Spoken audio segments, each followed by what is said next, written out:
Karma ora bakal kliru. Sanadyan didelikake peteng, tumindak ala lan becik mesti ana wayahe bali. Ora bisa uwal sakedhep ngunduh wohing pakarti iku paugeraning urip.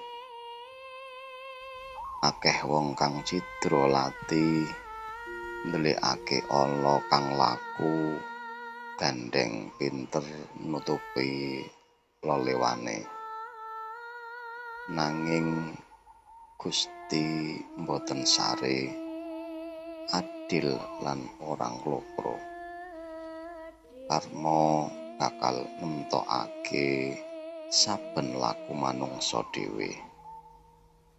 Mula aja sembrono ati, aja gumunggung lan semena. Tumindak kang adil lan bener, tresna marang sesami, ngalap berkah urip becik, ben slamet tekan tembe karma mesti bali.